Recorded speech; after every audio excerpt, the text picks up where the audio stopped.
இன்னைக்கு வசனத்தை கேட்கும் போதெல்லாம் ஆமென் ஆண்டவரே, என் வாழ்க்கையில செய்ய போகிறீங்க, என் வாழ்க்கையில நிறைவேற்ற போகிறீங்க, அதை நான் அனுபவிக்க போகிறேன், நீங்க சொல்லி இருக்கிறீங்க, அதை செய்ய போகிறீங்க. இதையே ரிப்பீட்டடா நம்ம என்ன பண்ணணும், சொல்லிட்டே இருக்கணும்.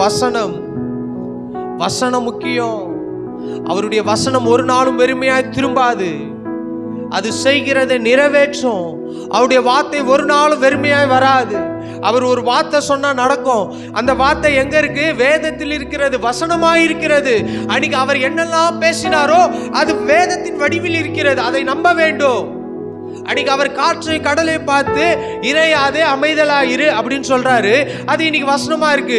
ஆண்டவராக இயேசு கிறிஸ்து சீசர்களை அனுப்பிவிட்டு கடல் கொந்தளிக்கிறது, புயல் அடிக்கிறது, இதன் மத்தியில் அவர் நடந்து போகிறார். காற்றை பார்த்து சொல்றாரு, இறையாதே அமைதலாயிரு. அந்த நிமிடமே அமைதலாயிற்று. அப்போ இதுதான் வசனம்.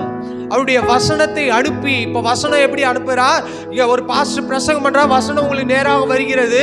அதை வச்சு ஆண்டவரே நீங்க சொல்லியிருக்கீங்க, வசனத்தை அனுப்பி குணமாக்குவீங்க. உங்களுடைய வசனம் இப்படியாக சொல்கிறது.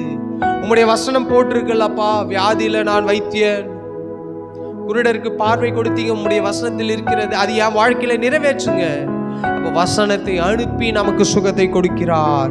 147 சங்கீதம் 3 வசனத்தை வாசிக்கும் போது, இருதயம் நொறுங்குண்டவர்களை குணமாக்குகிறார், அவருடைய காயங்களை கட்டுகிறார். இங்க வாசிக்கிறோம், இருதயத்தில் நொறுங்குண்டவர்கள், இருதயத்துல கவலையோட கஷ்டத்தோட இருக்கிறவங்களுக்கு ஆண்டவர் என்ன பண்றாராம்? குணமாக்குகிறாராம். இருதயத்தில் வேதனை உண்டு. ஒருவேளை நீங்க சொல்லுங்க, இருதயத்துல பிரச்சனை இருக்குன்னு டாக்டர் உங்களுக்கு சொல்லி இருக்கிறாரா? வசனத்தை வச்சு ஜெபம் பண்ணுங்க. ஆண்டவரே, இருதயத்தில் நொறுங்குண்டவர்களை குணமாக்குகிறீங்க.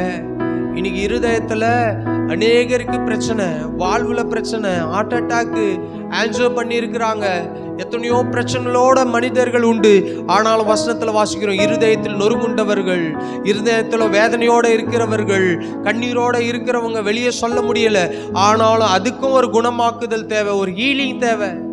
அவருடைய வல்லமை உங்களுக்குள்ளாக பாயும். அவர் காயங்களை கட்டுகிறாராம். ஆண்டவர் இருதயத்தை பற்றி நம்மளோடு பேசுகிறார். உன் இருதயம் இன்னைக்கு மனசுல ஒரு கவலைனா, அகத்தின் அழகு முகத்தில் தெரியும். அகம் என்றால் என்ன? அகத்தின் அழகு முகத்தில் தெரியும். உள்ள நீ கவலையோட இருந்தானா உன் ஃபேஸ்ல ரியாக்ஷனை பார்க்கலாம். அப்போ ஆண்டவர் சொல்றாரு, உன் உள்ள அகத்துல இருக்கிற பிரச்சனையை நான் மாற்றுவேன், குணமாக்குவேன், உனக்கு சுகத்தை கொடுப்பேன், உனக்கு ஆரோக்கியத்தை கொடுப்பேன், உன் கட்டுகளை மாற்றுவேன், உன் காயங்களை நான் தான் கட்டுவேன்.